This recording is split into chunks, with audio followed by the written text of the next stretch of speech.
উচ্চ মাধ্যমিক পরীক্ষায় মেধা তালিকায় আবারও জয়জয়কার দক্ষিণ চব্বিশ পরগনা। আর এবার দক্ষিণ চব্বিশ পরগনা নরেন্দ্রপুর রামকৃষ্ণ মিশনে প্রথম 10 জায়গা করে নিয়েছে এই স্কুলের 5 পরীক্ষার্থী। এবং দক্ষিণ চব্বিশ পরগনার সরিষার রামকৃষ্ণ মিশন হাই স্কুলের এক ছাত্র। আর এবার দক্ষিণ চব্বিশ পরগনায় উচ্চ মাধ্যমিক পরীক্ষায় 7 জন পরীক্ষার্থী দ্বিতীয় স্থান অধিকার করছে। সৌম্যদীপ সাহা, নিলয় চ্যাটার্জি 6, অদ্বিতীয় বন্দ্যোপাধ্যায় এবং অর্ক সাহা নবম স্থান অধিকার করে। সরিষা রামকৃষ্ণ মিশন হাই স্কুল থেকে বিতান আহমেদ নবম স্থান অধিকার করে। সোহম মুখার্জি এবং শুভদীপ ঘোষ নরেন্দ্রপুর রামকৃষ্ণ মিশন থেকে 10ম স্থান অধিকার করে।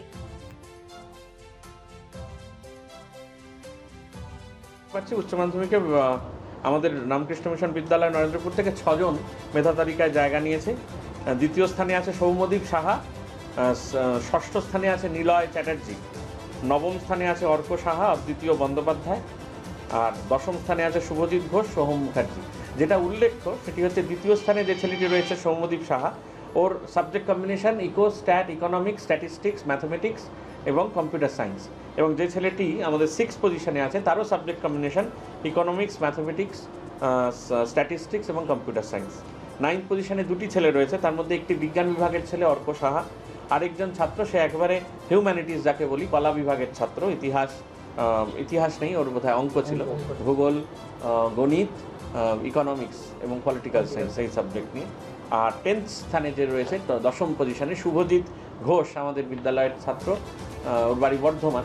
শুভজিৎ ঘোষেরও একেবারে পিওর হিউম্যানিটিস যাকে বলা হয়, হিস্ট্রি, জিওগ্রাফি, পলিটিক্যাল সায়েন্স এবং ইকোনমিক্স এই নিয়ে ছেলেটি 10th পজিশনে হয়েছে। আরও একটি ছেলে বর্ধমানের ছেলে সোহম মুখার্জি 487 পেয়েছে, 487, ওর র্যাঙ্কও 10th। উল্লেখ্য সোহম মুখার্জি জেই মেন্সে খুব ভালো র্যাঙ্ক করেছে। গোটা ভারতবর্ষে জেই মেন্সের পার্সেন্টাইলের নিরিখে ওর all India rank 328, 328 Soham Mukherjee. এই মোটামুটি আমাদের বিদ্যালয়ের আপাতত মেধা তালিকা থেকে জানা যাওয়া ফল। তারপর তো আগামী 3টের পর ওয়েবসাইট থেকে জানতে হবে। মাধ্যমিকের পরে উচ্চ মাধ্যমিকের সাফল্য আমাদের তো ঠাকুরের কৃপায় বরাবরই ছাত্রদের রেজাল্ট ভালো। আমাদের এখানে নিয়মানুবর্তিতা, ছেলেদের এখানে থাকা, একসঙ্গে সকলের সুবিধা অসুবিধায় সবাইকে কাছে পাওয়া, গ্রুপ ডিসকাশনে কাছে পাওয়া, এবং একই সঙ্গে ওই আমাদের এই জোনে তো খুব যেখানে এখন মোবাইল ফোন, ইন্টারনেটের বিপুল প্রভাব উচ্চ মাধ্যমিকের ছাত্রদের জন্য খুবই দরকারি এখন হয়েও যায়। অনলাইন অনেক পরীক্ষা, সেখানেও আমাদের অনেক রেস্ট্রিকশন থাকে। তো ফলস্বরূপ ছাত্রদের রেজাল্ট ভালো হয়েছে, এটা আমরা মনে করি। তারা মাধ্যমিকে কেউই মেধা তালিকায় ছিল না। সৌম্যদীপ সাহা আমাদের স্কুলে পড়তো না, 11-12 ভর্তি হয়েছে। নিলয় আমাদের স্কুলের ছাত্র, মেধা তালিকায় ছিল না। অর্ক সাহাও মেধা তালিকায় ছিল না, অদ্বিতীয় ছিল না, শুভজিৎ ছিল না, সোহম মুখার্জিও ছিল না।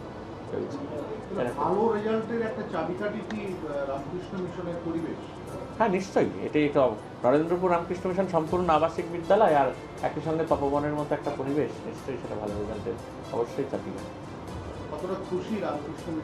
আমরা তো নিশ্চয়ই খুশি, সবাই খুশি।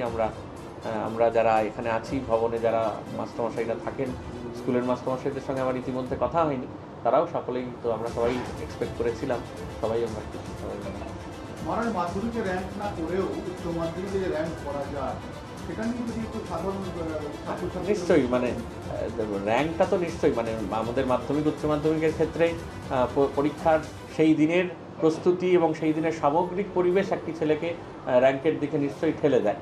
তবে মাধ্যমিকে র্যাঙ্ক করলে যে উচ্চ মাধ্যমিকে র্যাঙ্ক করবে এমন কোনো মানে নেই। নিরন্তর পড়াশুনো, একসঙ্গে রেগুলার প্র্যাকটিস, পুরনো বছরের প্রশ্ন ধরে এগিয়ে যাওয়া, সময়ানুবর্তিতার সঙ্গে সঙ্গে এগুলি করলে নিশ্চয়ই আমাদের এই মেধা তালিকায় আমাদের যে র্যাঙ্ক বলে যাকে বলি, তা আমাদের নিশ্চয়ই খুব সহজেই আসবে, করতলগত হবে।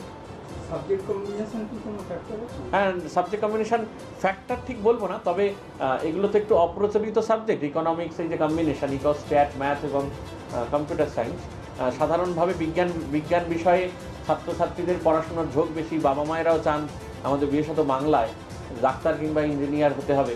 এর বাইরেও যে স্ট্যাট, ম্যাথ একটা রয়্যাল কম্বিনেশন বলা হয়, এবং পরবর্তীতে প্রতিষ্ঠা হওয়ার, গবেষণা করার বিপুল সুযোগ সেইগুলি সম্পর্কে আরও ছাত্রছাত্রীদের অবহিত হওয়া দরকার, অভিভাবকদের অবহিত হওয়া দরকার, এবং সেখানে যে সাফল্যও খুব সুন্দরভাবে আসে এটি কিন্তু তার অন্যতম স্বাক্ষর রাখে। বিগত বছরে যে ছাত্রটি আমাদের পশ্চিমবঙ্গে প্রথম হয়েছিল তারও কিন্তু সাবজেক্ট কম্বিনেশন ছিল ইকোনমিক্স, স্ট্যাটিস্টিক্স, ম্যাথমেটিক্স এবং কম্পিউটার সায়েন্স। অতএব সহজেই বলা যায় যে এইগুলি থেকে কিন্তু এই কম্বিনেশন, রয়্যাল কম্বিনেশনে কিন্তু সহজেই পজিশনও আসে এবং পরবর্তী জীবনে তারা কিন্তু একই ধারা বজায় রাখলে নিশ্চয়ই স্বাক্ষর করবে। এবং সেখানে আর্টসের বিভাগেও, হিউম্যানিটিসেও কিন্তু দুজন ছাত্র